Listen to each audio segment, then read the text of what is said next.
Alright, I'm trying out something new here with a thing called Tales from the Discord server. This is going to be recordings of voice chats from my Discord server, which you can get access to if you pledge to my Birds of Prey tier on my Patreon. I've always wanted to do discussions with friends and whatnot, just talking about whatever. Obviously, it's going to be pretty focused on Transformers since that's mostly what this channel does. I'm sure we'll talk about some other stuff too here and there. This first one is a spoiler discussion on Transformers 1, and this will be a learning process. I'm sure the audio won't be the best in this one, but hey, I had a lot of fun recording this, my friends did too, and I hope you all enjoy. Alright, this is Tales from the Discord server. Today we're going to be talking about spoilers from Transformers 1. I have a few friends here from the Discord server. There is Dan's. Yo, what's up? There's Blue Man. Hey, what's up, guys? Check out Blueman_photography, and remember to like, subscribe, and watch the Michael Bay movies. Hey. And there is Blue Jay. Hello. Yeah, real quick, since Iron did it, I'll shill too. Go subscribe to Aviator Dan's on YouTube. I'll link it in the comments. I should be able to put it into the description too. I guess I have a semi-inactive Instagram at Blue Jay Warrior if anyone wants to get updates like every month. We have completed our shilling. Take it away, Talon. Alrighty, so, obviously we've all seen Transformers 1. We're going to be talking spoilers here. I don't really have a set list of let's talk about this, this, and this. I just maybe figure each of us could kind of take turns coming up with a point and just kind of discussing from there. Does anyone want to go first? My favorite scene was when at the end when Optimus said, "We are Transformers 1." That's true. Very true, actually. How did that make you all feel in the theater? Did we all clap? I clapped. I cried. Okay, I've heard that people, people consider Megatron's fall out of nowhere. What are we thinking about that, chat? Okay, actually, brings up a very good point. So, in all my videos, I'm going to do this here. In all my videos, I like to front load my criticism. I'm very positive about what I like. And so, I have two main points of critique with this movie. Okay. And they're minor in the grand scheme of things, so which is why I love this movie. So on to what? Wait, minor? Huh? I don't. Minor, like Darkwing. Minor. I'm really funny. Keep going. Yeah, that was crazy. I love it. I love best representation of every YouTuber past 1 million subs. But anyway, Jesus Christ. On to what you were saying, Blue, is that Megatron's fault. It did not come out of nowhere, but there was something missing between him accidentally shooting Optimus and then letting him actively let Optimus die. There was a gap in between there that felt a little awkward for me. I kind of disagree with you on that. I'm going to push back a little bit. What I've at least come to see it is, well, first off, Megatron's actual arc in this movie is pretty subtle, which is one, rare for a Transformers movie, as much as I love the rest of them. But two, also, it took a repeat viewing for me to really get it. The way I looked at it was Megatron was already gonna shoot Optimus the moment he got, or maybe not shoot Optimus, but Megatron, the moment he got his cog and he found out he was lied to, just look at the scene when he goes to the Elite Guard, right? He's already ignoring Optimus, Elita, and Bumblebee. They're like minors of the past. They're not important. He's the big guy now, right? He finally believes in the potential, and that's because, he was content with where he was because he thought where he was all it could be. The moment he found out he can go higher, he quickly abandoned his friends that had been with him when he was at his lowest and went straight to the High Riders, the Elite Guard in this case. From that, I got the feeling that the moment one of them crossed him, they were dead anyways. Bumblebee and Elita just got lucky they weren't there first. Honestly, he might have killed Bumblebee and Elita in his, cog state before he became Megatron. But, when he accidentally shoots Optimus, right? And, the whole moment where his eyes turn red and he's, looking down. There's the moment of, the D16 side of him where he's like, dude, I just shot my best friend. And then there's the Megatron side of him that was already there that was not only is he against my goal, but he forced me into having to uproot my entire life, trying to protect the dictator. From his eyes, he's trying to protect the dictator who took away my destiny, quote unquote. And he's, always been I've always had to cover for his ass. So, at this point, it's sentimentality to keep him around. I'm fostering weakness. And Megatron at that point was all about being strong and winning. So that's why I think the moment he got his cog, or honestly, you could kind of see it from the moment he found out Sentinel betrayed them, he was 100% be okay killing Optimus. It just mattered for him to get to the point where victory was in his hands. So, what I'm going to say to that is I agree with you. Thank you for breaking down that scene, and that is, we call that payback for me having to re-explain Skybound issue 12 to you last night. Damn. Fuck you. I agree with that. I'm going to keep that in mind, because I'm actually going to see it again on Sunday. So I will keep that in mind. And then, so I don't really need to dwell more on that. The objective criticism is that I get that B is the kid appeal character. Like, we all get that, right? Yeah. But like, you can make kid appeal characters funny for everyone, and B just wasn't that. I remember there was one joke I laughed at, and that's when Shockwave told him to shut up, which was great. But AA-tron, Oh yeah, isn't that a reference to some show? oh yeah. the Key and Peele. Yeah, one of the substitute teachers. Okay. But yeah, no, I think it's good. It's good that the movie knew when to drop it. So, like, when the movie shifts from quirky minor antics to betrayal, genocide, and like the horrors of war, yeah, he shuts up and takes a back seat, Yeah. which was very thoughtfully done. But it does make the first act mildly grating.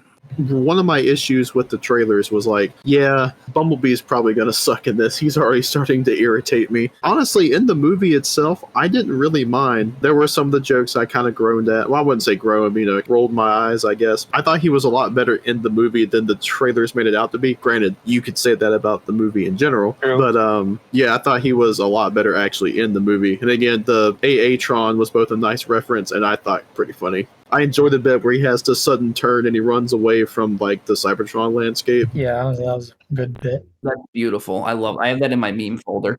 You just remind me of something. This is my other criticism. Is the voice cast of the 4 leads I find to be a little lopsided in terms of effort. So like we all know Bree Taylor is his name. I'm terrible with names. The guy who plays Megatron. Oh, Brian Tyler. Tyree Henry. Yeah. Yeah. Yeah, he absolutely steals the whole movie, down to the fillings. We all know this. Mm-hmm. And Chris Hemsworth shocked me in how wonderfully he disappeared into the role of Optimus. Mhm. Like he did a great job, and it was way better than I was expecting. And I think that's balanced out by Scarlett Johansson absolutely phoning in her performance. And then I thought it from day one. And while he does all right in the movie, I still just don't think Keegan-Michael Key fit B. I think he sounded way too old. That's my thing. It's like he's clearly meant to be a younger character, but he sounds like just an adult. He sounded older than Orion in the movie. Yeah. And I mean, granted, I do think like overall, I thought he was pretty good in the part, but just that character at that point in time, it's like, you don't sound like you're the young guy. That's all I got for criticisms. Now I'm going to be happy camper unless we talk about the toys at the end, which I would like to do. But outside of that, no, this movie is peak. I'm not sure if I really have any like true criticism of the movie. I mean, hell, I'm even kind of struggling to think of any nitpicks. I have a few if you want to take some time thinking. Yeah, if you want to go ahead and get going on yours.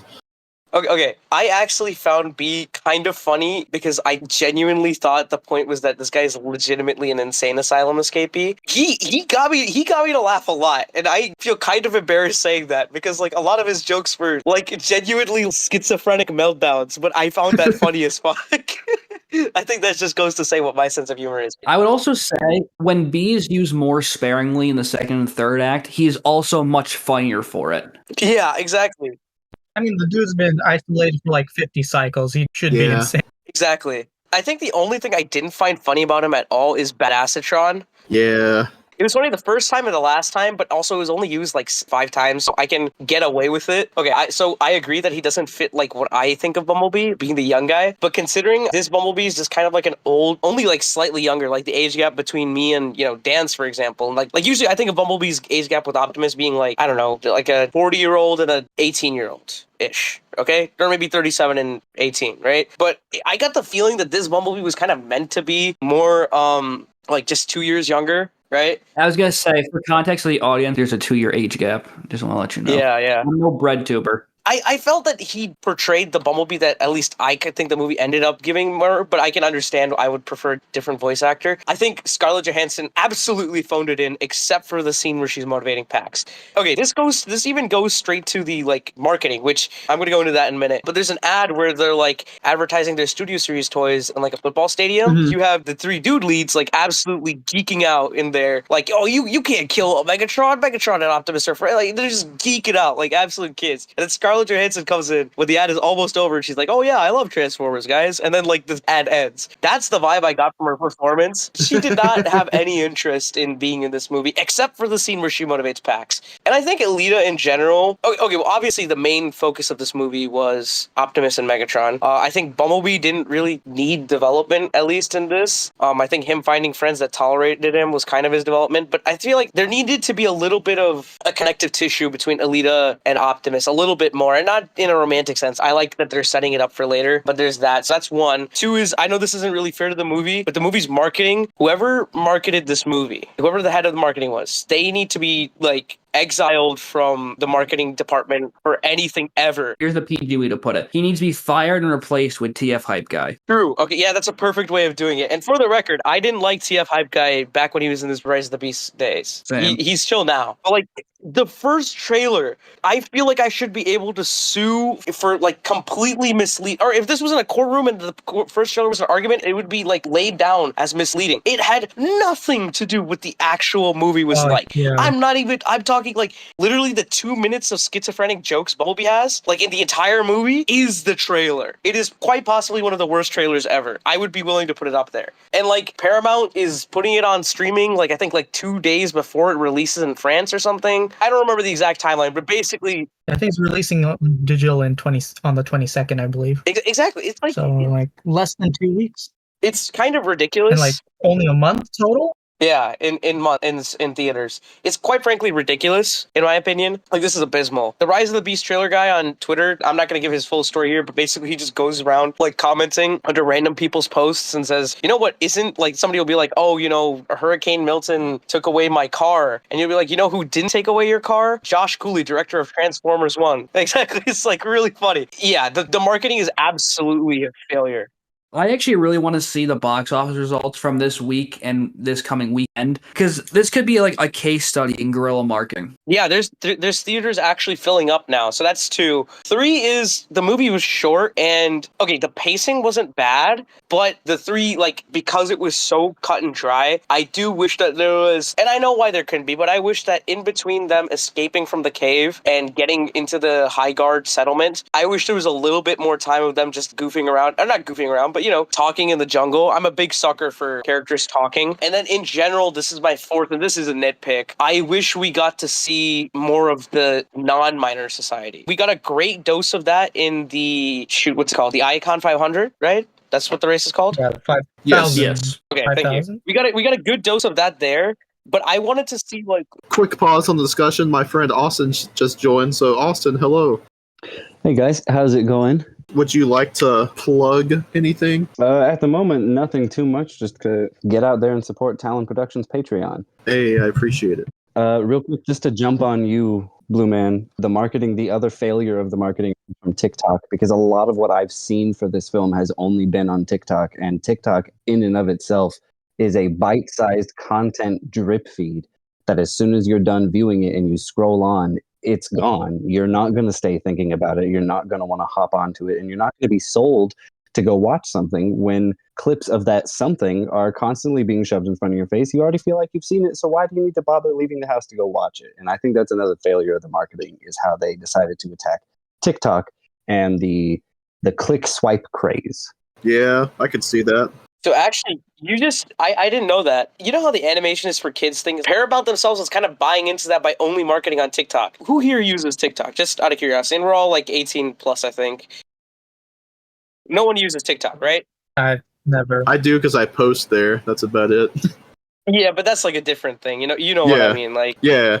So I used to use TikTok back when I was like a brain rotted 15-year-old. I'm a recovered man. I know my faults. Legitimately, I don't know anybody in like an age bracket above 14, 15 maybe who uses TikTok. So they kind of kneecap themselves there, but that might be because of like the whole, what do you call it? Animation is for kids kind of thing. When you say use TikTok, how do you mean exactly when you say they use TikTok? Do you mean just as a passive, oh, I do Scrolling this TikTok. Okay, so doom scrolling. Yeah, doom scrolling. Like Talon's thing is like different because, you know, what is it? He's advertising himself on there. That's a different thing. A creator, you might say. I'm not going to say that because you said it like that.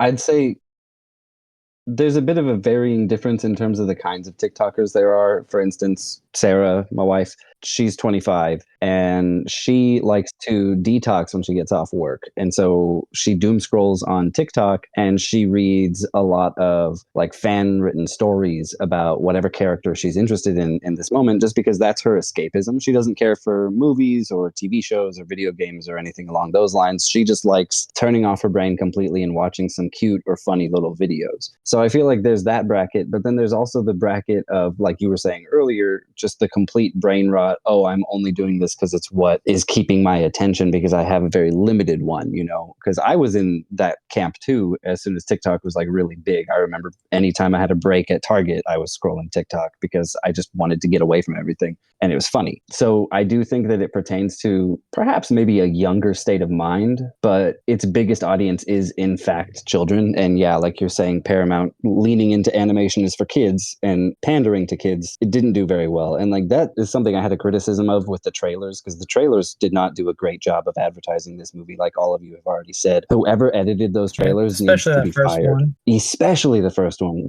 Yeah, like the second trailer was better, but like the first one I really do think kind of did some damage. There was one thing I was kind of thinking about though. I wonder what all of you might think on this, because you know they did a ton of the early fan screenings for the movie. It's like, do you think that had an impact on everything, especially with like the box office? With box office, what their issue is, they have to stop doing the confounding Shotgun International. I don't know. I genuinely don't understand it from a business standpoint. I guess like it might look good to the stockholders because like we saw this happen with Rise of the Beast, and I think the same thing's going to happen again. Out of the gate, Rise of the Beast bombed, right? Because it had only opened in the U.S. and it was a flop. But then its Shotgun International release saved it. That just tells me an utter lack of confidence in their product. I don't understand it. Like, there's no, unless there's like some secret like tax thing or financial code they're taking advantage of. Because like people in the UK aren't getting it till this weekend. Same with our European countries. We've had it for a month. Japan's had it for about as long. Australia's had it longer, if I'm not mistaken. It's so bizarre. So I kind of have a thought in terms of the early release having some form of impact. And I don't know if this is just a cynical view on it, but it almost felt like it was overly positive praise bombing the movie, which I do know that psychologically sometimes that actually shies people away from a film. This isn't a Bayverse video, so I'm going to keep this brief, but there is a certain expectation when you see a movie with the Transformers name, in terms of tone, okay? This movie, I think the first trailer genuinely online did a lot of damage to it, simply because I saw plenty of, like, YouTube shorts titled, oh, you know, Transformers is quote-unquote dead. Look at this kitty slop they're trying to sell us. There is a pretty large contingent of, like, teenagers, at least like us or like me, who straight up just didn't watch the movie because they thought it was too kiddie. I do also think the international boost is going to probably be large, but you know, that's another thing. It's funny that you mentioned Bayverse, though, because when you look at it, every time there's a new Transformers movie coming out, even in its like early stages of release, every one of those clickbaity article writing websites puts stuff out about Transformers is dead. Is Michael Bay the only key to resurrecting the franchise? Which, don't get me wrong, as much as I love the Bayverse, the latter half of it started to fall off. And I'm kind of glad that Michael Bay has been subjected to only a producing role, because it's time to give other people a chance to tell stories within this brand. But I don't think that he would be the end all be all for a movie's success necessarily. I mean, heck, look at every time Lorenzo has spoken trying to say they're all connected so that he can keep trying to convince people to come see it because the Bay movies made so much money. I think that it's just mass media and news media continually being hyperbolic and facetious, and people taking it seriously just by reading an article title and thinking they've read the whole piece, and then making up their minds similarly to the review bombing. All right. I like 99% agree with you. The one thing I wanted to make a point about Bay is, so like I agree with you that Michael Bay is not the end all be all, right? But if you want to have someone else, you need someone else who has a substantive directing ability and vision. Travis Knight very much was this with Bumblebee. Exactly. He had his own vision for the movie, and the movie paid off for it.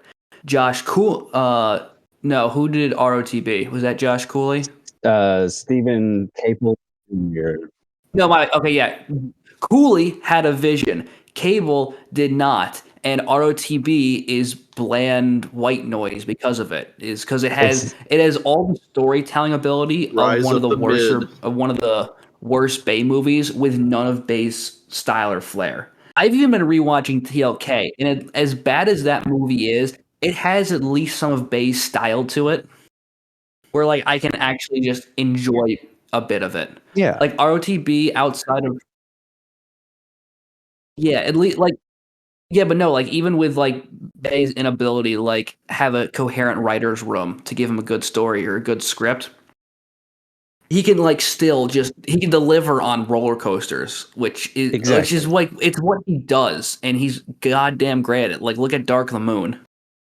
Like the big thing about Michael Bay is he knows how to speak to an audience and get them interested to come see a movie. People love to say that he's all style and no substance, but they forget that just because the story doesn't have substance doesn't mean that his style lacks substance. His style is all substance. And like you said Amen, with brother. The Last Night had a lot of his stylistic substances in it. Granted, it's a lot of different substances, so they clash together, and that's how you get 15 different aspect ratios. But it still is his distinctive visual language. You know what I mean? I have never heard it put a better way than that. Oh yeah, that's a great way to put That it. is the best way I've ever heard it. Is that Bay's style has substance. That's awesome.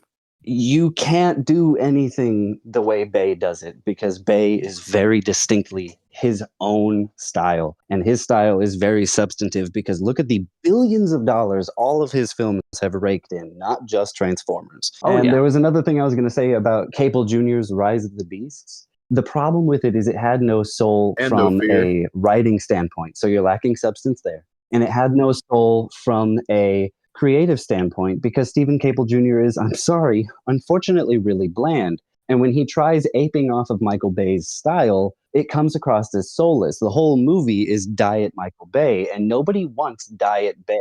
I got to push back on the Stephen Cable Jr. criticism. Me and Dan's at least, are huge fans of Creed 2. I think he literally just doesn't have the training to handle, like, when you're filming a CGI scene, right? And I only know this because I kind of read a lot of the behind the scenes of the first movie. You're filming a shot entirely differently with like multiple different. It's basically you're doing an entire different genre of filming. I actually do think that a good chunk of why. Okay, so I think the writing outside of Optimus's arc is pretty solid up until they get to Peru, but the action in general, I think, was kind of weightless and clippy. And yes, I will say that there are pros and cons. So Michael Bay would always film his robots from, not always, but usually he would film them from like ankle height of the robot, or like lower perspectives to really emphasize their size. And he was also good with, okay, if I'm making a shot, let's make sure there's a traffic light, or not a traffic light, Scale reference. a lamp, like one of those big lamps, or and let's make sure I have lighting coming from 3 different directions because there's probably something over there and that needs to reflect off his chest. Stephen Cable, I think he made an effort to also like just humanize the bots a little bit, because that is one of the criticisms, that the bots had less personality in the Bay movies, but in doing so, he kind of diminished their scale. I think it genuinely just comes down to the fact that he's never worked with a CGI heavy movie like this before, because if you watch Creed 2, I don't think you could say that man doesn't have sauce. It's just No, it's his first time outing on this. I definitely agree with you on that. I actually rewatched Creed 2 recently. I would definitely agree with you on that. I would just say, yeah, he probably doesn't know how to handle it. And then I made this point to you too the other day, is that people confuse the directors for the writers way too often. Bay didn't All the write any of these fucking time. movies. All the time. And yeah, Bay didn't personally like write Megatron or write Shockwave. Cable did not personally make terrible arcs and bland robots. Like these guys are made, and this is why I wanted to point this out. Bay's style is essentially just playing with his action figures, and I think that's why it was a match made in heaven. Yeah, and it was fun, and it embodied the magic of having these 80s toys and all of the stories that you were always imagining playing with them, just in the modern day and on a big, big scale.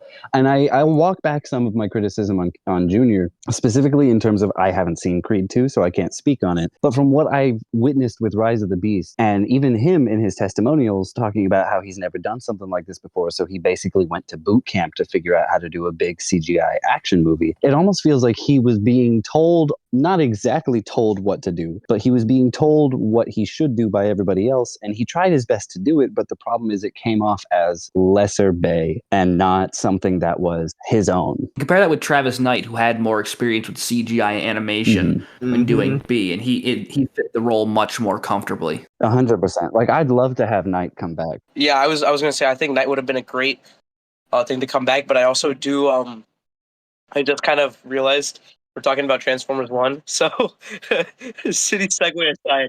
So perfect segue back is, since we were talking about ROTB with CGI and that kind of stuff and how awful that movie looks, just I'm dropping out there, it's a fact. Holy shit, ILM certainly backed the right project, because they did this and this movie looks amazing. This movie is gorgeous. Gorgeous movie. Oh, the visuals are beautiful. It looks fantastic. Oh, yeah. 100%. They made the right call on passing on ROTB. Oh, yeah. I know we can all sit here and talk gob about the designs of Transformers 1 all day long, whether we like them or dislike them, but the one thing that I feel like can't be denied is the animation quality itself is jaw-dropping and astounding. When they did that scene in the, I guess, are we going into spoilers? I missed the preface for this meeting. Yeah, we were doing spoilers. This whole chat has been spoiled. Oh, we've been doing spoilers. Full-on spoilers. So when they go into the Tomb of the Primes and you have Alpha Trion retelling them the story of what happened and visualizing it, the entire scene was just insanely beautiful to watch. All of these dust particles, each one having to be individually animated and rendered and spread across the screen to tell this story. That was something that was jaw-dropping for me. You know, it's the same experience I had almost watching the wingsuits fly through Chicago being shot at by alien spaceships. It's one of those things where I feel like I haven't seen something this cool in Transformers in a while. The last time, I would say, is Bumblebee and Dropkick's fight and the constant back and forth of using transformations when in combat. That was jaw-dropping. And then this scene alone sold the rest of the movie on me. Like, that scene sold the rest of the film for me. I was already invested, but that really nailed it home. So to piggyback off you, Austin, for a sec, because you made a great point there, and I think there's another aspect of the film to tie in. So for me, that scene that really captured me was the fall. So when D16 is fully becoming Megs and Optimus is getting the Matrix, not only was that beautiful animation, but I was getting some real score flash. Obviously, it's not Jablonski, but it gave me the same vibes, and the fact that he captured, I don't know who was the one who was the composer. It's the guy who did TFP.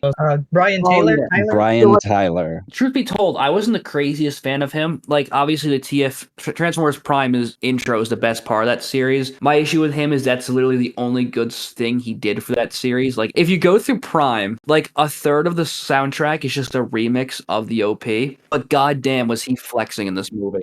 There are a few stickouts in TFP, but they don't have proper, I guess, tracks that you could look up and listen to online. For instance, one of them is Bumblebee's death before he kills Megatron. That music piece, incredible. The music piece when everybody is evacuating the base at the end of season 2 before it gets bombarded by the Nemesis. That music piece is also great, but it's really hard to find these online separated from the audio tracks of the episodes. But other than that, you're right. Brian Tyler, he didn't do a lot in Prime. He was absolutely cooking. From The Fall was obviously my personal favorite. Same. But if you go through the score, I know there's a subtle remix of the Prime intro. There's a subtle remix of Prime's death theme from the 86 movie in there.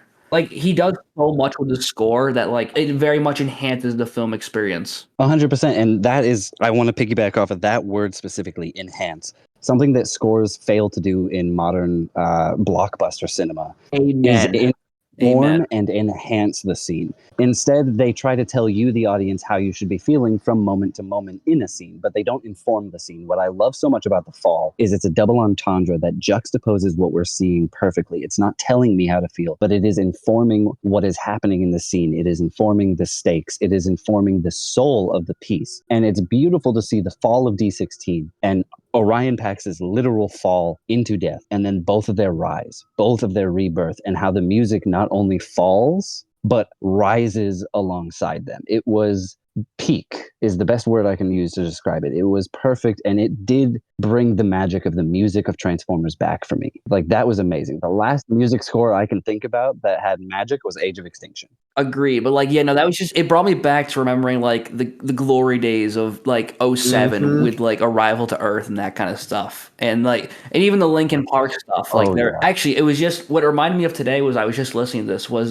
There Is No Plan from Dark of the Moon. It's Ooh, like great that kind of track. stuff where it informs and enhances. Exactly. Like, I have very little to complain about with this film. I have a point if you guys are interested. So, Sentinel Prime, just as a character, he was great. I thought a wonderful bad guy for the movie, great character, voiced greatly by, was it John Hamm? John Hamm, yeah. You know, I've seen a lot of talk about TF1 Sentinel possibly being the best villain that any of the movies have had, and I'm not sure if I would agree, but I do have to think about it, is what I'll say. I'll make a very coy statement, and I'm going to say that Sentinel Prime is the best Transformer movie villain, and I'm going to leave it at that.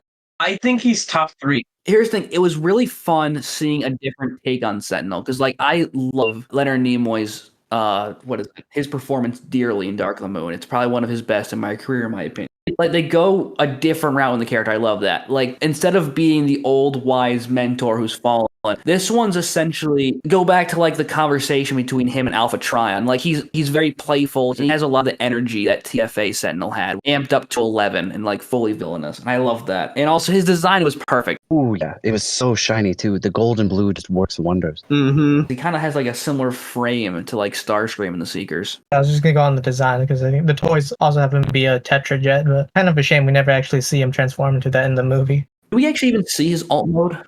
He never transforms. No, we didn't. I kind of thought that was a thematic choice, right? Because, okay, here's the thing. Okay, so when he does his flyover, the Iacon 500 or whatever, he purposefully doesn't transform. He flies there. I don't know. I felt like it was a conscious, and maybe I'm reading too much into it, and if I am, then I'm going to get cooked in the comments. I kind of thought it was intentional to have the guy who literally robbed an entire race of their ability to transform, that he's like so power hungry and, he doesn't understand what he's lost, that he never transforms once himself.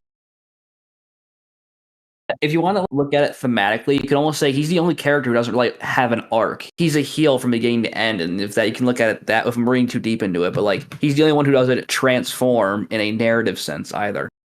The biggest thing that I liked about Sentinel is, and say it's because I knew this stuff going in that he was going to be the bad guy or what, but he is so glaringly obvious to us as an audience as off. And it's because of this demeanor that he carries himself around with, this cocky, pompous attitude, this ne'er-do-well, nothing can touch me, and I am the almighty god of people. And the fact that everybody, even D16, our lovable D16, eats right out of the palm of his hand, even when it's the worst news in the world, and they still praise him. He lives on this egotistical mountain peak, and there's no reason he needs to transform, because if he does, he's hiding his own pride. He is hiding himself, and all he wants to do is flaunt his wealth and his power and everything like that. It makes sense to me why he doesn't transform. More beyond the, I took their ability to and watch, I'm gonna, I don't need to, or however, but even more so in the aspect of like, because he's trying to manipulate everything around him. Look, guys, you don't need to be a transformer to be a worthy Cybertronian. It's all in his power fantasy. So I have one more critique. Jay has had a lot of input on this, but I will also balance this out with a very high praise. So my major nitpick is that in the Icon 5000, it's very obviously supposed to be Mirage who's the racer and who wins. Like you can see his names on the scoreboard the entire time, and then they dub it over as Chromia for no reason. Oh, and I did not like that design for Chromia either. Yeah, because it's not Chromia, it's literally Mirage. And exactly. I'll give another small praise along with that critique is the scoreboard is really fun to read if you pause it. Mm-hmm. There's a lot of really fun Diaclone references and other just like Transformers on there. I need to double check that again because I remember rewatching the Icon 5000 scene. Mirage did make it all the way through the very end. I don't remember if I've seen Chromia on the leaderboard.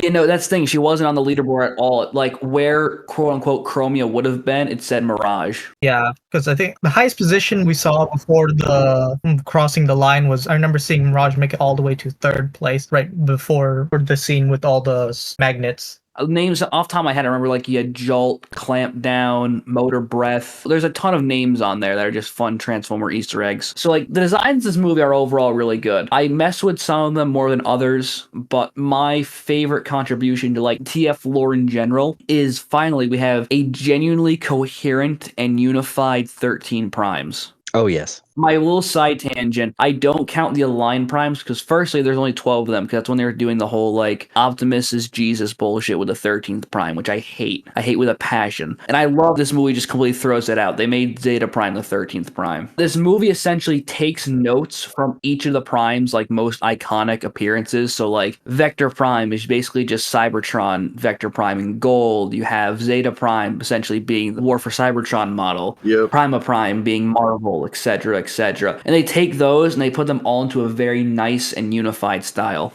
Yeah, like Amalgus with the 4 arms and no definitive shape. Onyx still had his wing. Actually, I thought about this last night, Iron, because this is what I was thinking about. Is I'm not crazy about Megatronus and kind of looking like not Tarn. But in the same breath, I realized I could also be Revenge of the Fallen maxing as well. Oh, you were telling me about this yesterday, yeah. I know, I never thought of it like that, with the giant insignia for the face. I think his overall body design, I think, is more reminiscent of RID. Definitely. Like I said, they take notes from like all their incarnations. Yeah, he has the R, and then he has the ROTF staff and the face thing. Yeah, Nexus is based off one of the limb components from the Botcon set. Speaking of Nexus, I thought that was Blitzwing. Yeah, no, he's based on one of the components. They did the yellow helmet. It was too prominent. I was like, that's Blitzwing, isn't it? I want to mention anyway, in terms of this movie as a whole, and I can't believe I caught myself doing this. You know the stigma of all of the, comment section, all of the G1ers out there when it came to the Bumblebee opening, and they're like, oh my god, that's Brahm, that's Ironhide, that's Ratchet, that's RC. Like, they were pointing them out, like, I understood that reference, you know? For a while, like, don't get me wrong, I watched the movie and I was like, oh hey, I actually know who these are without them needing to be introduced to me. That's cool, because they're very definable. But what I found amazing is that I turned into that guy with this movie. When we were seeing the miners or just random civilians on the trains or wherever they may have been populating Iacon, I was like, oh my god, is that Hound? Looking at Wheeljack, looking at Ironhide, seeing these guys, and they're just there off in the background, differently designed, non-transformable. I thought it was so interesting that suddenly I'm the guy going, I understood that reference. And I'm picking out every little detail and Easter egg throughout the whole film. I loved it, but at the same time, I couldn't stop thinking about all the people I'd made fun of. So long story short, I'm sorry I ever did that. I am now guilty. Look at the net positive of it, though. Studio Series just got fuel for like 50 more, 100 years. Oh, even. no. We're getting... Don't say that, because now Bay won't be completed for years. Anything but Bay. Hey, the good news is that they just need to re-release Bumblebee Ironhide. Yeah, this is your Faustian bargain. You get Night Prime this year, and then Q, and because of that, you're going to get like cogless versions of the entire G1 cast again because of concept art. Oh my god, I would cry. Could you guys imagine if they made the cogless ones but still had them transform because it's a Transformers toy? I actually thought of that. I thought for sure they were going to do a 2-pack, a Studio Series 2-pack of D16 and Optimus, where basically just new heads and new chests. They turn into their vehicles, but with giant holes. I want to beat you to death with a hammer. I'm still totally expecting that. It would be goofy if they literally keep the same skeleton but just retool everything to look cogless. It's going to be the wackiest vehicles. Hell yeah. I went for the YOLO Park model kits. They're super cheap. I'm getting D16 to start, but they did like perfect cogless. They're super small. Also, what I was going to say was, did you guys catch the fact that that mine explosion was caused by Wheeljack? Is that really Wheeljack?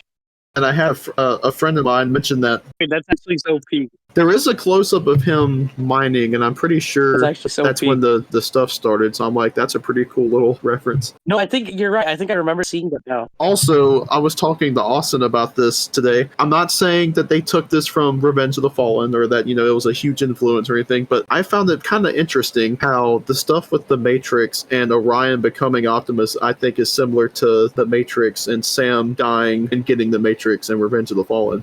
The Matrix is not simply found, it is earned. Because the Matrix turns to dust, Orion Pax dies, Sam dies, they see all the primes, and then they get the Matrix. I'm disappointed I didn't realize that at first. I found that out from the wiki. Oh, really? Yeah. Like, I doubt it was intentional, but I think it's cool. It was while they were editing the page, and then I read that someone put that in the Transformers references section of the movie page, and I was like, why the heck did I not recognize that myself? I didn't even think about that. Neither did I. I like that. That's cool. I'm a fake Bayer. I need to quit.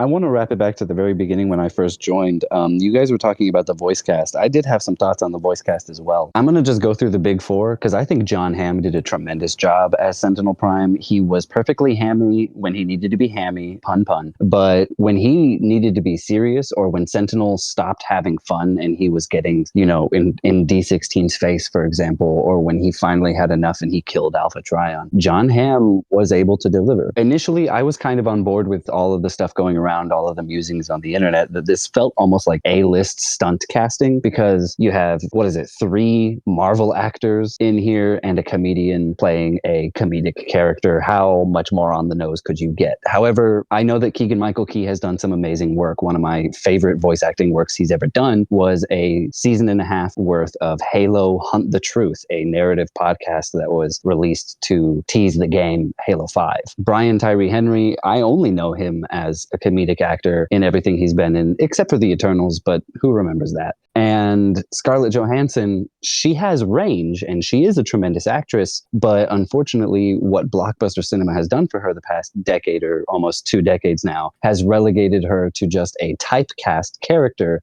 who doesn't seem to have much depth at all, whereas she's got really decent range. And my favorite vocal performance she's ever done, which I'm sure is most people's favorite vocal performance of hers, was the movie Her with Joaquin Phoenix, where she was an artificial intelligence. You could feel so much emotion from her, and yet she's just a computer program. I haven't seen much with Chris Hemsworth as a voice actor before, mostly just stuff on screen as a big action star, so I didn't know how to feel about that one. And then actually sitting and watching the movie, initially, the beginning, you have Orion Pax, I was like, Chris Hemsworth, you sound way too old to be a young guy. But as the movie went on, I could get that sense of feeling of, the young, almost naive Orion Pax turning into the transformable Orion Pax with his worldview changed and his voice seemingly changed as well as his form. And then by the end of the film, when he turns into Optimus Prime, his voice changes again. It's almost as if you hear his voice going through different stages of maturity as you follow the character on their journey. And the same thing for D16, kind of the same thing for Alita 1, and not at all for Bumblebee. He stayed the same throughout. Granted, he didn't grate on my nerves as much as the trailers made it look like he would. I could have done with 2 less badassatrons, but overall, he was fine. I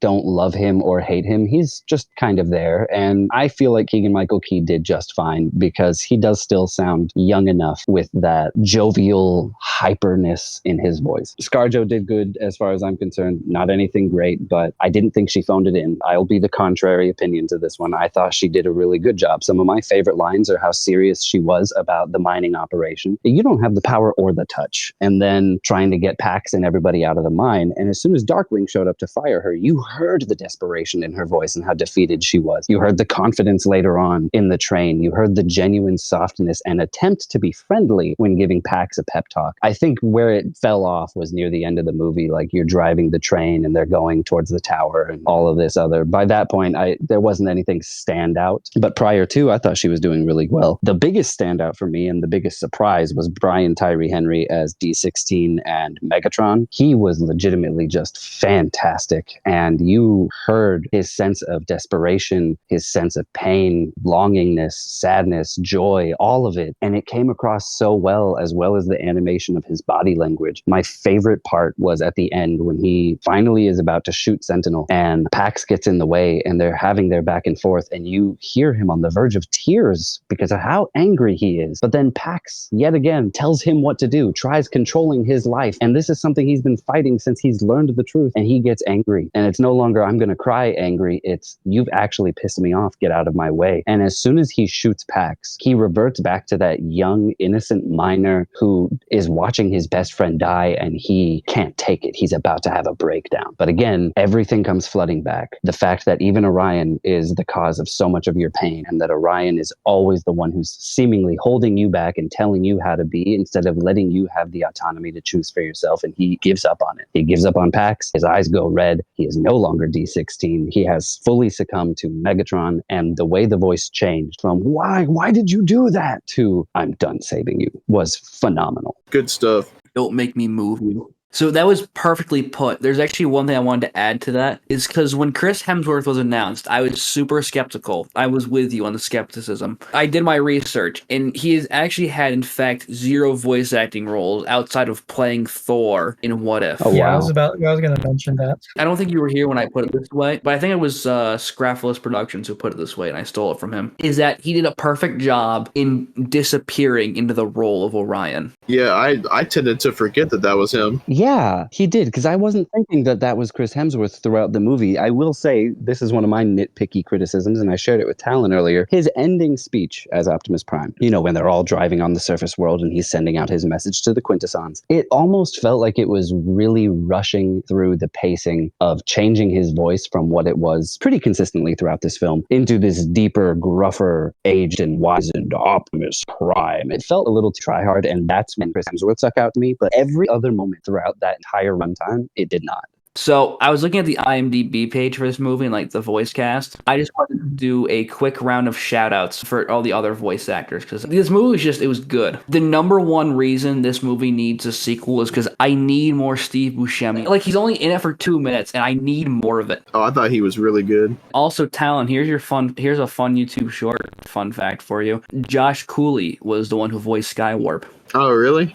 That's funny. Who I'm trying to look. His name is Jason Alvarez. He played Shockwave, and I don't know why. I thought he did a really good job. I thought he was good too. Not the typical Shockwave, but I still liked it. It reminded me more of Corey Burton's like more deadpan delivery in G1. Yeah, I can see that. And then John Bailey is just the go-to voice for anyone need because he's a great impressionist, but he also does great as always. Yeah, I did like the Soundwave voice. It kind of reminded me of the Prime one a little bit when he has this one line. I tend to prefer the more like, I guess you could say, scary sounding Soundwaves. I'll say Soundwave also sounded a bit like he did in Transformers Earthsparks Season 1. The way they did I'm not even sure how to call it, but the radio gargle, it sounded very much like Earthspark. All right, so Blue Man left, but there's still everyone else here. So, Austin, I guess you can lead us into the next part of the discussion. I would like to say I think it's fairly accurate that Austin went into this movie excessively cynical. From the early leak of the plot on the forums to the first trailer to all of the discussion that's been had in comments sections across social media, I had no hope for this movie. I did not think it was going to be good. I did not think I was going to like it. I didn't even want to go to the theater until my friend dragged me to go see it just so that we could laugh at it. And then we actually enjoyed ourselves. I was so pleasantly surprised by the fact that I like this movie so much. And it's honestly one of my more favored Transformers films. It's one that I could put on whenever and be able to be absorbed in it again. I loved everything from the world building to the characters to the animation. Some of the designs, specifically in the faces, didn't speak to me, but it's easy enough to overlook it to be absorbed and immersed in this very captivating world that is telling Transformers in a very familiar but also very new and profound way. I have so very few criticisms of this film. They are so minor that it doesn't need to be addressed because it's something so small that you can overlook it and still have a very enjoyable experience. My biggest criticism and my biggest, as I perceive it, flaw with the film so far, and I've seen it 5 times now, once in theaters, 4 times at home. At home? That's not legal. Don't do pirating, kids. It's bad. Wink, wink. My biggest criticism with this film comes from the characterization of Optimus Prime, specifically near the end. And I think the reason why is because this entire time we are being presented and following along with Orion Pax. Orion Pax is this young, hopeful, optimistic Cybertronian who dreams of a better future for everybody who works here. He wants to prove that we are all more than meets the eye and that everybody has a sense of value beyond this archaic classist system they all live in. And he dreams of being able to create a land almost of equality amongst all Cybertronians. The world is revealed to him, truths, lies, deception, all of it is shown to him. And yet throughout it all, he keeps on to that optimism, even in regards to his best friend, D16, as he watches him fall from grace and succumb to near villainy as he's given up. He has no hope. He only has this mindset of absolutes. And this is the only way to move forward. And the whole time, he's still has hope that his best friend can recover. The thing that bothered me the most, and before I get into that, with Orion Pax being so optimistic and full of hope, it's not the cog in a Transformer's chest that defines them. It is the spark that they carry within. And Prime's or Pax's spark is so noble and so peaceful and heroic and hopeful that it earns him the matrix of leadership, transforming him into Optimus Prime, the new Prime to lead Cybertron into a better future. And it's because he has hope. It's because he has optimism. Optimus Prime. When he gets to the surface world as Megatron is beginning his initial reign of tyranny, him and Megatron immediately fight. And it makes sense. Megatron at this moment is not in the mood to talk anymore. He's actually offended by the fact that Pax was given the matrix of leadership. And by this point, he has denounced any form of Prime, even to the point where he has denounced Primus himself because his entire life under Primus has been a lie. So they have their fight, and by the end of it, Megatron is defeated. Optimus then stops. He tells him, it didn't have to be like this. We could have done this together. Okay, great. We're conversing. We're talking. We're going to try to find a mutually beneficial and peaceful resolution here. You're not going to denounce your friend. You are banished from Iacon. Hello? Take the high guard and leave. It's over. And then, skip ahead a little bit. He has a tiny little narration where he talks about the line between friend and enemy is not as clear as I once thought, because once it is crossed, you can never go back. And I am just sitting here guffawed because that is so starkly black and white in this world full of gray, coming from this character who is supposed to be full of hope. Hope that this other person can see a better future, that this other person can be redeemed, that this other person can rejoin me in peace. But no, immediately he brands his oldest friend as enemy. This guy who hasn't even started a war with you yet, who hasn't even created the Decepticons yet, and you're calling him an enemy. That is mind-blowing, because that is so antithetical to this character that we have been presented with, and I don't feel like there were enough breadcrumbs throughout the film to justify him making this finite, absolute decision. Further, near the very end of the movie, before the credits, he gives another speech where he talks about, we will take our war with the Quintessons, and I am not verbatim here, but essentially to wipe them all out. Again, this feels kind of antithetical to the character of Prime as is colloquially known, somebody who is very diplomatic, somebody who will seek any kind of resolution before resulting in the finite absolute that is death. But here he is making a declaration that if you come here, we're going to wipe you out. You're not going to try to talk to them. You're not going to try to work a different deal with them than what Sentinel did. You're just going to, okay, whatever, fine. Now, don't get me wrong. It's how this world has been built. It's how the history has been presented to us, that there is no reasoning with the Quintessons, but we're having a new leader here. Maybe they can try something different. Oh no, they're going to do the same thing that the old guys did. And hey, look how that ended up for them. It kind of felt dishonest or disingenuous to Optimus Prime. And I know that that's me being excessively nitpicky here, but it is my biggest criticism with the writing of this character, even more so when you look at the fact that this film is being praised, this interpretation of the character is being praised, so much so that there are already memes trashing on previous iterations of this character. But there are other iterations of this character who have this same kind of mentality, and they are defamed, they are beaten down, and they are immediately judged and criticized as wrong or bad, or that goes against the core of Optimus Prime. I am explicitly mentioning Bayverse Optimus Prime right now. Bay Prime.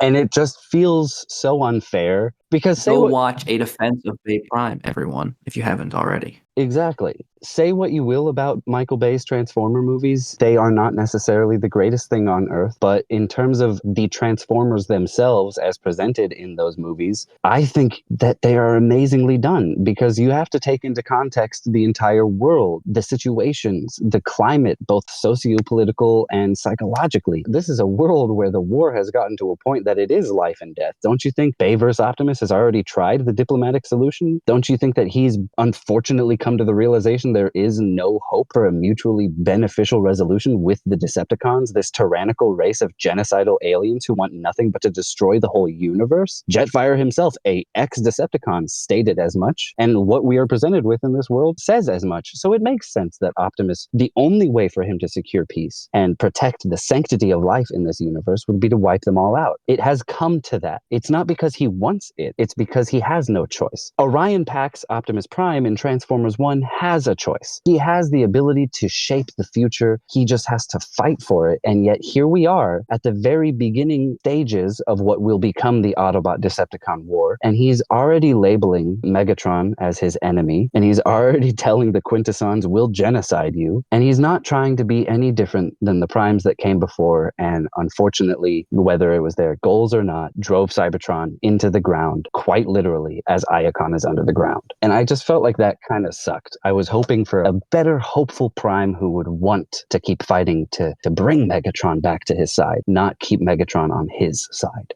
So I like 90% agree with you, but I want to give a little bit of insight from behind the scenes stuff I've heard and that kind of stuff. Hit me. Firstly, though, did they really elaborate on the Primes that much? Like, were they like doing anything malicious? I can't remember. Again, I'm going to see the movie again on Sunday. So the best part is No, sort of. We just mentioned that basically the primes existed at the beginning. Yeah, there's one bit when they're talking about I think it's when Alpha Trion is telling them about the setup. They were at a war with the Quintessons for some odd 100 cycles, or maybe it was 1,000 cycles, and they were given intel that the Quintesson leadership was going to be at a certain location, and they were planning to go there and completely wipe them all out. And that's the only thing. I'm not going to pass any judgment on when it comes to a war like that, especially the pre-war where it's like the war with the Quintessons, because it's usually very much of a G1 framing where they're just kind of oppressed. But we'll have to see if they expand on that in the sequel or not. On the actual topic, I pretty much mostly agree with you on that, and the fact that I think it's mostly done a disservice by the ending narration. I've heard behind the scenes, and you can kind of see this a little bit in the final film, is there are some changes to the ending. So like the whole plan seemed to be that Megatron was going completely off the rails, and the original intention based off some of Alita's lines and that kind of stuff was that Megatron wasn't only like killed Sentinel, but he was like straight up going to destroy Iacon as a whole. Like he destroys the Sentinel statue, and then they seem to be trying to do that more, but they don't show it, which I think is the big issue. I think if they actually showed him destroying Iacon, which for all intents and purposes was his plan, frankly, I think that makes Optimus a little more justified in exiling him, because like he didn't do the funny war crime from Dark of the Moon that we all laugh about. He exiled Megatron, which you could even view as like a chance of redemption, almost. As like he exiled him to go away to keep those in Iacon safe from him, since he clearly wasn't being safe, we'll just say that. Maybe for another day, but I do see your point with that. So I will build off on that because you're 100% right in that aspect. And that's part of Optimus being hopeful and diplomatic here is your actions are not free of consequences. You are going to face consequences, and that's you being banished from this city that you just tried to destroy. And it does kind of leave hope that you can still get through to Megatron and find peace. The part where that goes out the window is when he calls him enemy. I'd ultimately agree with you that the narration is what the nail in the coffin is for the fumbling there. Yeah, and I think another great thing, this is just a total addendum to the idea that is presented here, but I feel like the reason he didn't try to kill him or anything along those lines, over the past 2 days, your entire worldview has just entirely collapsed, both yours and D16's, and you have watched your best friend fall to ostensibly villainy. You're going through a lot emotionally right now, and I am quite certain you do not want to continue to fight your brother. Of course, you're going to give him an option. Of course, you're going to let him leave peacefully and hopefully try to secure a better peace. But yeah, you're right. It's that narration that kind of kills that characteristic creation that we've had up until that point. But the one thing I'll say, when we meet the High Guard and they have their whole philosophy of one bot's strength over another, and as soon as D16 overpowers the leader Starscream, everybody starts following D16, right? Why is it that after he beat the shit out of Megatron, did the High Guard not immediately go, Optimus? Or is it because Megatron is such a charismatic speaker that they decided, oh yeah, we'll follow him? It's a little subtle, but it seems the High Guard care about like strength and destruction more than anything. Yeah. They immediately recognized they did not want to follow the peaceful Optimus. Yeah, and Orion, like, it was firmly established that he had a very anti-Prime stance. Like, Megatron gave that whole speech, everyone loved it. They just got out of the tyranny of one Prime, and this new Prime emerges. So they're like, fuck this. I think they believe in his philosophy more, honestly. I know he may have lost a fight, but I mean, I'm not going to go against someone that just pulled an 07 Jazz on the Prime. Real. You know, that's also a good point. I almost want to say, however, I think Sentinel is the reason for this, so I feel like I'm inaccurate here. But it's kind of telling what the Prime Dynasty was like by looking at the High Guard and how they act and these ideals that they've carried from the past and they still carry with them. But at the same time, maybe that's not how it used to be when they were under the original 13. Maybe that's just how they turned after Sentinel betrayed everybody. This isn't exactly going along with this, but this was a thought I had about the movie, and that it really does crack me up that the first time Megatron meets Starscream gets instantly bitched out. Man didn't stand a chance. I love the hit me. Dude, I'm not gonna lie, the hit me shit, I was like, I don't know about all that. The Decepticons in general being ready to fight Optimus, like, right after he's handing Megatron his ass is, like, kind of ride or die. Like, those are the homies I want to pick up. I would not be doing that shit, bro. As soon as Megatron gave that speech. The thing about the Decepticons, I feel like they're kind of weak. I don't think they're weak. I think it's just Optimus was so strong at that point. Also, they haven't fought in like 50 cycles. Maybe they didn't stretch beforehand. They apparently have been doing guerrilla attacks, so. Okay, this one, the preface, right? And I need you to keep this in there, Talon. This nitpick is shared by Perspective N, but I'm not a complete fucking idiot. So, hold on. I just wish 50 cycles, like cycle was explained as a period of time. That's it. Not that I want it to be consistent. Again, Perspective N has the same idea as me. It's just he's an idiot. I kind of had that issue too. I'm sorry, I have to say this. Perspective N had such a bad take that the art director of the film had to go on Twitter and correct him.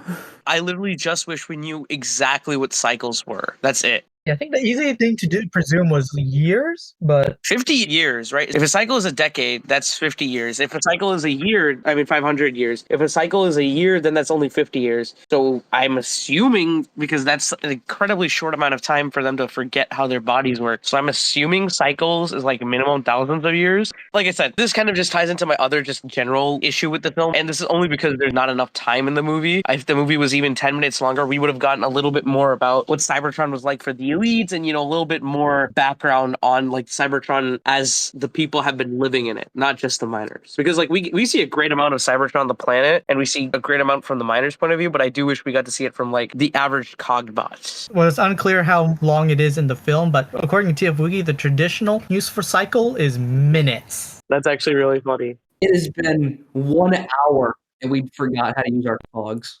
1 hour, no cogs. Yeah, I saw something on Tumblr where it was like a few days is 50 cycles. Dude, people who work 9 to 5s would probably forget how to use their legs by that same logic. Absolutely is. Even if it's years, 50 years is really short for a time span. I think with the cogless miners, they're probably the last batch of, protoforms before the energon source got shut off. That would be my guess. So they never really had their cogs. So I found it interesting. Sentinel you gave some of my best racers a real run for their money. I'm sorry, currency is a thing? Explain that to me a little bit, please. Do you have casinos? Energon. Dude, you know that Sentinel has a casino somewhere. I don't know, just his attitude. Oh, 100%. Oh, here's another interesting thing that I found. I have not absorbed as much Transformers media, I'm sure, as everybody in this chat right now. But I found it very interesting that there was legitimate nature on the surface of Cybertron, like synthetic, no, realistic, natural nature. And even Pax called it out. He was like, this is some weird form of nature, ? And I'm over here like, has nature ever been presented like living biological, not synthetic, on Cybertron in other iterations? Because if not, I feel like that's another amazing part of this world building that I would love to see more of. I love the hybridization of transformable biological life mixed with all of this synthetic life. I know it's not the same thing, but the first thing that popped in my mind was the fact that Cybertron had grass in the last night for some reason. Also, I think the organic Cybertron was done in Beast Machines. Oh, duh. I'm like one of 5 people that likes Beast Machines. Beast Machines established that Cybertron was originally organic, and then at some point became mechanical, and then the whole ending was about merging the mechanical and the organic. And Beast Machines was a continuity with G1, right? Yes, thanks to Beast Wars. I still need to get through that, but from what I understand of the story of Beast Wars and Beast Machines, I do love it. It's just so hard to sit through that animation sometimes, I will not lie. Dude, get over it. It's so good. Beast Wars is a great show, but that's off topic. All right, so I'm gonna send this. So I got pretty much one last topic. I kind of wanted to save this for the end because it's a part of the movie, but it's also very separate. In that, I want to talk about the toy line for a minute because that's what we're ultimately doing. We're shilling for toys, right? So you have to do this in a proper framework, right? So we are in a post Dark of the Moon toy line era, right? So like Hasbro has long given up. Like AOE was the big shot of like, all right, toy lines. The rules have changed and the toy lines suck now. But regardless, post Dark of the Moon, I actually think this is one of the better lines. This is one thing I haven't understand about Hasbro. Their whole shtick is selling toys, yet both Bumblebee and ROTB had some of the most atrocious toy lines I've ever seen. Not even in terms of just like toy quality. Like Bumblebee joking, and this is the joke in my server, is that the Studio Series lineup from 2022 is essentially the apology letter for Bumblebee not having a toy line. It was like one wave, a handful of gimmick toys that were all like half were like pulled from older eras, and that was it. And then ROTB took both the atrocious distribution of Bumblebee and the atrocious quality of AOE and slapped it into one toy line where you have 3 packs of deluxe Target exclusive 3 packs of mostly ass. You have decent Voyagers, and then you just have Kitty Slop that has like maybe 1 or 2 standout figures. Yeah.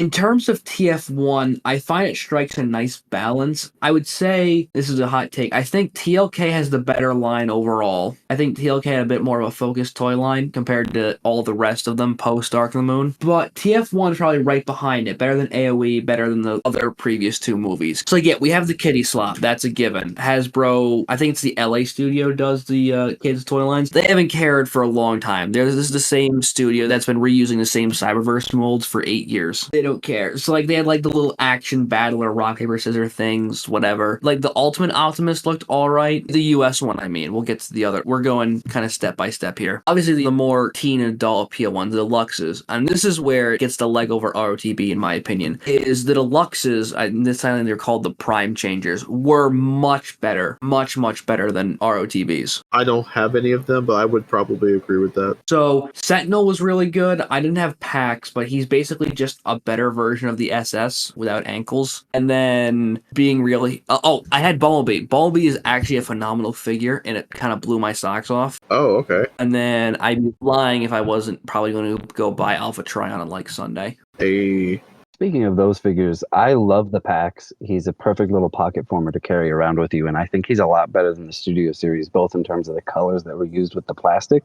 and what it achieves with less fiddliness. That's basically what I would say about B, too, is that he's just an incredibly fun little pocket former. In terms of Studio Series, it gets a little shakier there. I think PAX they were really trying, but I feel like they got lost in the sauce a little bit with PAX. So, like, you have that really weird yellow plastic, and then, honestly, just the engineering isn't the funnest. No. But Megatron is incredibly fun. Talon, you were out of the room when I said this, but my big reveal is I have this entire call, we've been going for like 2 hours, I have had SS TF1 Megatron in my hands for the last 2 hours. Oh, wow. Okay. Like, it takes everything wrong with SS TF1 Optimus and just fixes it. It's a super fun figure. He's fun to fiddle with. He's got a solid transformation, great articulation, alt mode, all that stuff. So I have a plot twist here. Mm-hmm. I am currently transforming him. Based. Because he is pretty good. I do enjoy him. I don't have the Optimus yet, but... I don't like how hollow the tank mode is, but I do think that his robot mode is far superior to the Studio Series TF1 Optimus. My biggest gripe with the robot mode, I don't know what it is that caused this, but his face does not look near enough accurate to his face in the film. And this isn't really something that can be shared of the Studio Series Optimus, considering he's got the battle mask up and that hides the face. Megatron has his face on full display, and he looks older, angrier, less smooth, kinda. It looks good. I just wish it looked like his face in the movie, because I actually really liked his face design. I think someone said that it's based on like an earlier design, and apparently, again, I can't back this up, I haven't compared it, but apparently he has details from, I think, his second body. He has his cannon from the second body, but I think most of his actual body is accurate to the final form. It's a weird kind of crapshoot. This is why we also live in the beautiful time of 2024, where we have a bunch of other like official third-party companies might, like the officially licensed stuff. Because like, yeah, right now if you're Hasbro transforming only, yeah, your pretty much options are either Prime Changers, which somehow did not even get a Megatron, which is still baffling to me. Oh yeah. Or you go the Studio Series route, or the mediocre Optimus and a really solid Megatron that is a bit inaccurate because, as you said, the head, the cannon. I personally can't wait for Sentinel. He's like top tier for next year. He does look good. And the only shame is that they budgeted out his sword. I know that hurts me so much. I will actually 3P upgrade kit for that, unironically. Reminds me of how the Dark and the Moon one didn't come with the shield or the rest cannon. But thankfully, we have plenty of other companies coming in super clutch with that. So like not DX9, MDLX 30. They're doing all the cogged bots. So like they're doing the whole cannon. YOLO Park though is the real MVP. They're not only doing all the cogged bots, they also are doing the cogless bots. And a few days ago, they announced they're doing the final forms of Pax and Megatron. Oh yeah, and every image that I've seen so far looks beautiful. I'll actually buy those, and I don't buy YOLO Park. It's honestly incredible because like even on the back of the boxes, they have the scale for them too, and they are scale accurate for each form, and I find that incredible. I'm not in for like a whole cast. I'm mostly just getting the D16 because I love them, and I'm probably gonna get the Megatron from MDLX to like go with him. But I kind of just wanted to talk about toys for a sec because like it was I want to say it was a market improvement over ROTB, which I think has to be the worst toy line, just being real. I agree. I so unfortunately agree. It was so mismanaged and so poorly distributed. And it was rushed so that it could try to meet the release window of the film, which they kind of tried to do that in terms of meeting the release window of the film with the Studio Series TF1. However, their quality, their design, and the look is much better than Rise of the Beast. Yeah, I was just talking ROTB mainline. Oh, God. ROTB SS was complete clusterfuck. I know this is like, a side tangent with TF1, but like wasn't part of that because of the movie got delayed and then stuff changed? Because like I think the Studio Series figures were originally supposed to be accurate until they switched up some of the designs. Well, with ROTB, here's the thing, is that the movie was supposed to come out in 2022, and then the Studio Series stuff was going to come out in 2023. Because the film got delayed for a year, it basically just let Paramount cook for no reason, which obviously they overcooked the shit out of it.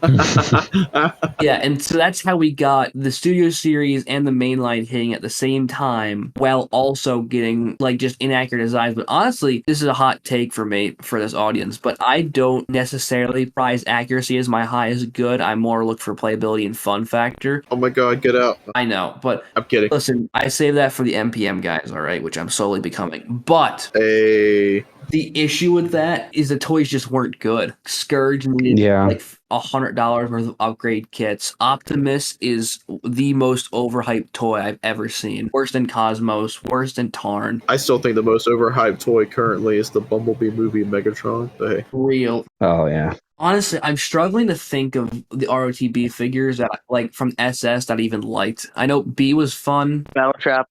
Okay. I will say I loved Battle Trap. Mirage is low-key a skill issue if you don't understand. No. Okay. I'm not denying there is like QC that you can get out of the box that means that it'll break. But as long as you figure out that the transformation, unfortunately, yes, it is a fault of the figure, but it's also a fault of the licensing, that instead of pushing, you kind of need to massage things in and out, which, okay, if you don't like that, that's fair. Mirage is a perfectly doable transformation. I have transformed him 50 times up until I left for college, so it's not hard. I guess Mirage is a chick then. Damn. He's just ugly is the thing. Primal is a good ass figure. Primal is a great figure. Battle Trap, Primal, Mirage. Those are my top three. I was gonna name Primal. Primal is gonna be on my figure of the year list. I was gonna Outside add of that, what? I was just going to push back against Battle Trap. I didn't like him. I thought he was too claustrophobic in terms of everything. I was going to say that I would actually throw Cheetor in there too. I liked him way more than I expected to. He's just a bit bland into the paint. Me as well. I kind of hated Cheetor. Cheetor's kind of basic. Like, hold on. I need to make a shill real quick. The thing that sold me on Studio Series Cheetor was actually a reel by Optimus Prime on Instagram. Yeah, check his stuff out. Check his stuff out. Schmop is great. Not even lying, it was 100% same for me too. But Yeah. getting back to TF1, I think even their approach to Studio Series is a market improvement. What we have is decent, and what we have coming in the future, because we have confirmations of Alita, Sentinel, and B. Then we also know there's a Starscream in the pipeline. From what we can see so far is that they all look good, and we're looking at a bit more solid consistency overall compared to ROTV, which is a complete crapshoot.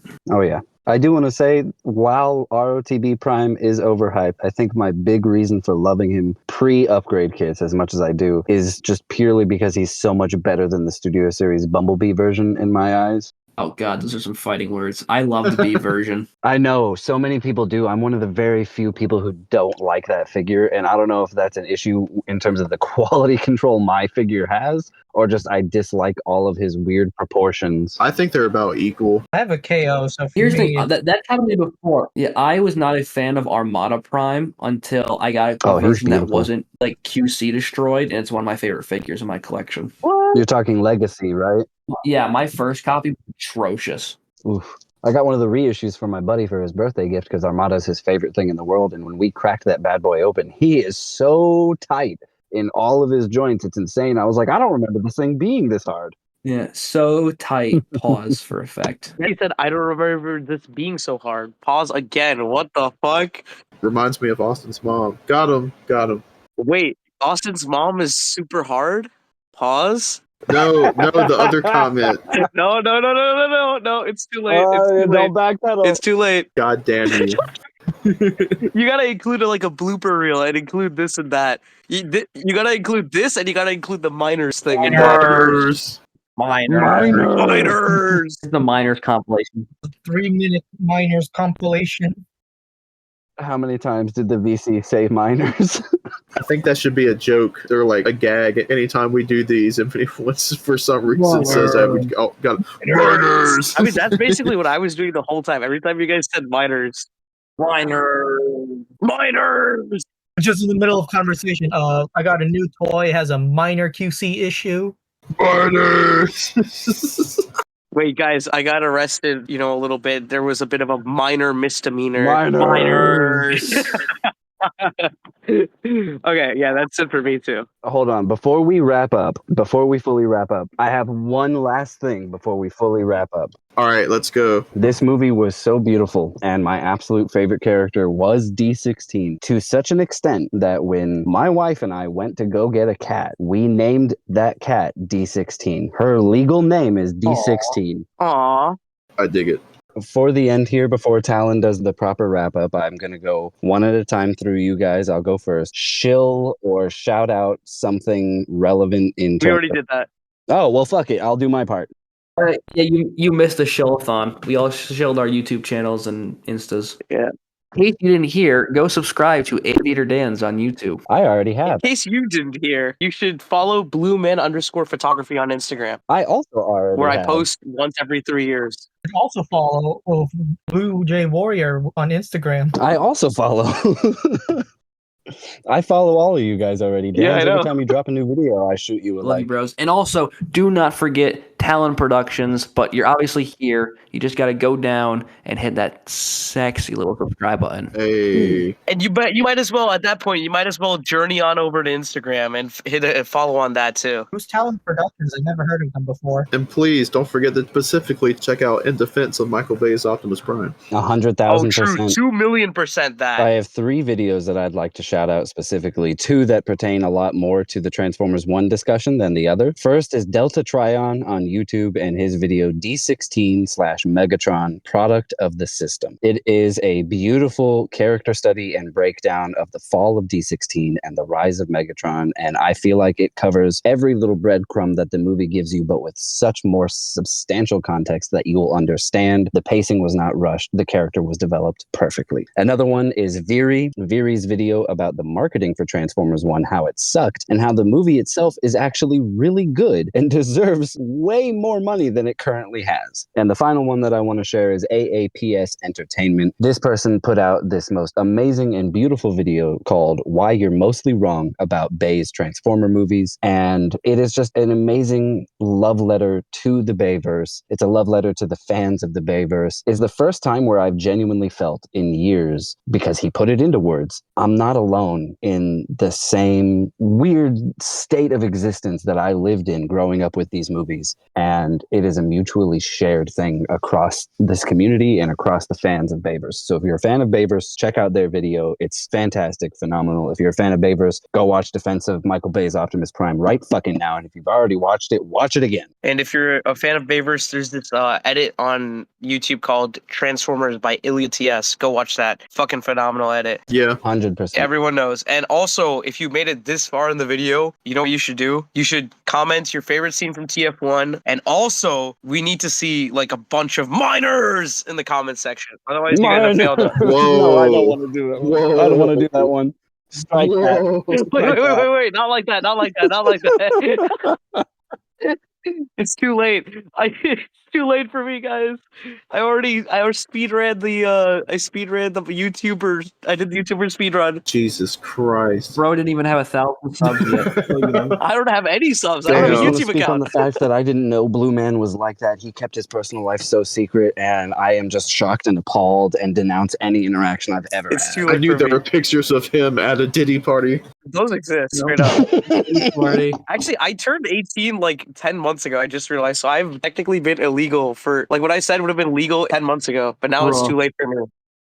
Are you telling me that you were a minor? Miners! Well, here, let's go ahead and do this roundup. I'll go last. Who wants to go first? Yeah, mama. Oh, I'll take it. We're doing Blue Man first. Yeah, sure. Okay, guys. So, in short, TF1 is quite frankly an invigorating and hopeful entry into the franchise. It appreciates what came before, and it did a phenomenal job of delivering what came after. The performances on point for the most part. The writing, excellent. The CGI, the action, the visuals, the soundtrack, all firing on all cylinders. This is a movie where at least what I've noticed, all of our critiques tended to be like minor things. Miners! And it was just an all-around solid flick. Very happy that it came out as it did. I'm just happy that between this and the Skybound Transformers comics, I'm just a happy camper in terms of Transformers media right now. To give my quick, short and sweet movie ranking, I'm gonna go number 1, Transformers 2007, number 2, Dark of the Moon, number 3, Transformers 1, very, very close. 4, Age of Extinction, number 5, Bumblebee, number 6, 1986 movie, number 7, give it to Rise of the Mid, and number 8, TOK with 5 good things to its name. But yeah, Transformers 1 is an excellent watch. You need to go watch it right now. Don't let the media confuse you. Just go watch it. Do yourself a favor and watch this love letter of a movie. And with that, I'm going to bow out. all right. Thank you for joining. Of course, I will do anything for Talon Productions. Hey. See you guys around.